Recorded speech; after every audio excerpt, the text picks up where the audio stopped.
Hi guys, it is Tos here. For those who don't know me, my full name is Tosin, actually Oluwan Koshisholoba Tosin, but nobody asked for that. You're welcome to the Tos Box, where we're looking out for creative entrepreneurs. So in this very first video that's going up on this channel, I'm going to be talking about getting clients as a beginner when you're just starting out. When you're just starting out, it's almost like this endless puzzle of people not wanting to hire creatives that haven't worked with clients before, but then at the same time it's like, if nobody's going to hire me because I don't have experience, then how do I get experience? All right, point one, know your target audience. This is such an underrated truth. It's so easy to fall into that trap of saying my target is everybody. No, you can't run a creative business like that. You need to have a very clear picture of the kind of project that you would like to take on. When you know the kind of projects you like to take on, you need to know who is in the market or who has a need for the kind of projects that you want to embark on. Makes sense? So for instance, if you are interested in product photography and studio shoots, the people you're targeting are very different from someone who is trying to be like a lifestyle photographer, for instance. Okay, now point number two, build your portfolio strategically. Strategically build your portfolio. This is so key. Why? Because as a creative, you're creating out of thin air, nothing. Like I said, you don't have any experience. What are people going by in order to hire you? Now, if you're that creative that is sitting on some chair, waiting for someone to start, waiting for people to start paying you money in order to start creating work, you're gonna sit down for a long time, sis. You're gonna sit down for a long time, bro. You need to stand up. All right. So how do you build your portfolio without any clients? Simple. You take on personal / passion projects. So when you're building a portfolio, like I mentioned, you know your target audience now. You know the kind of people that you want to work for. When you're building your portfolio, you need to have those people in mind. You need to know what those people, what the needs of those people are, and start building your portfolio in such a way that your work that you end up doing appeals to those people. So for instance, if you're a graphic designer like me and you're trying to be doing logos long term, look online. There's so many different design challenges that happen all the time. That's a perfect opportunity to start creating work that can sell you to clients in the future.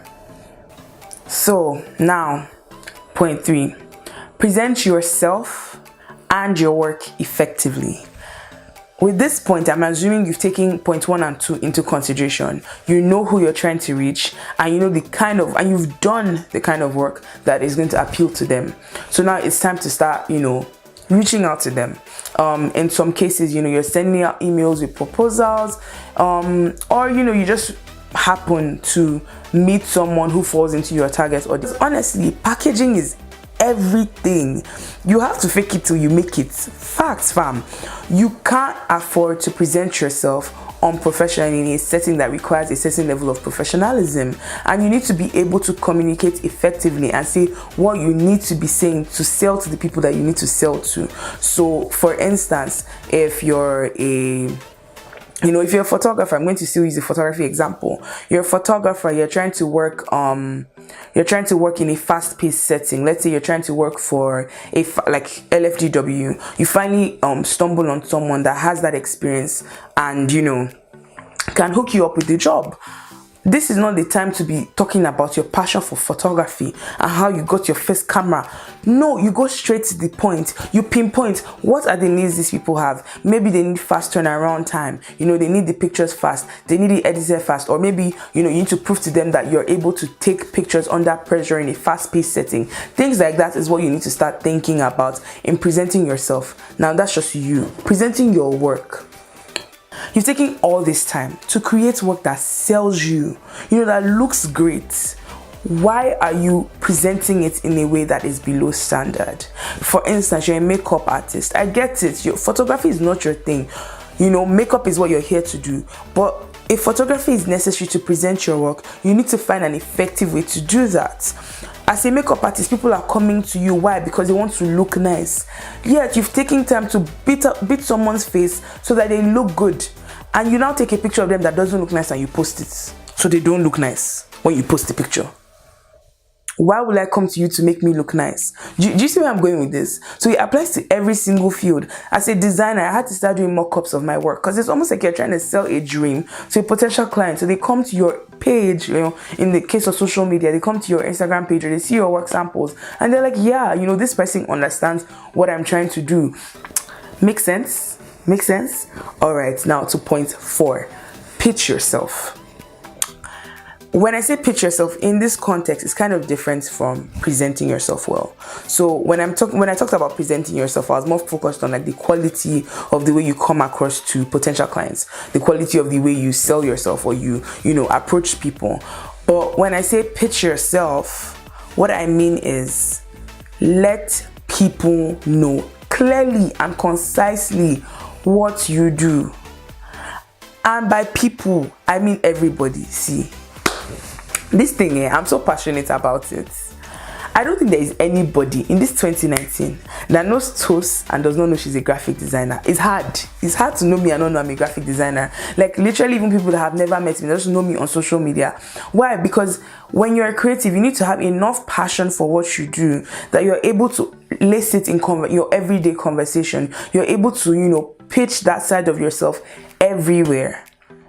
So a good example is if you're going out for, and I'm not saying you do this to the point where that's all you talk about and you become unsociable. No, you're still relatable, and if you're the funny type, you're still a funny person, you're still true to yourself, but people should be able to know what you do. What you're really, the goal in this, under this point, the goal I'm pushing for is top of mind awareness. When people think of you, do they immediately remember what you do?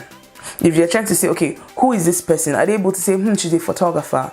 That's even one hand. When they think of your field, do you come to mind? I can't count how many people have walked up to me and said, oh wow, I got this business idea and I'm fleshing it out and I just realized I need a logo and I remembered you're a graphic designer. So you need to be able to build that top of mind awareness so that whenever people are thinking about something in your field, you come to mind. And the only way to do that is to consistently pitch yourself. It is what you do. If you don't sell your hustle, who will sell it for you? You understand? So you need to consistently be pushing yourself and get comfortable with it. So when you go out, you're in social settings, you're networking, remember, you know who your target audience is, you know who can hire you. You're approaching those people and you're able to, communicate effectively and tell them who you are and what you do. And now on that point, pitching yourself definitely takes practice. It takes a while to get comfortable doing it. It takes a while to get in the habit. That's why the sooner you start, the better. You don't have to have a pre-rehearsed perfect speech that you spell out every time.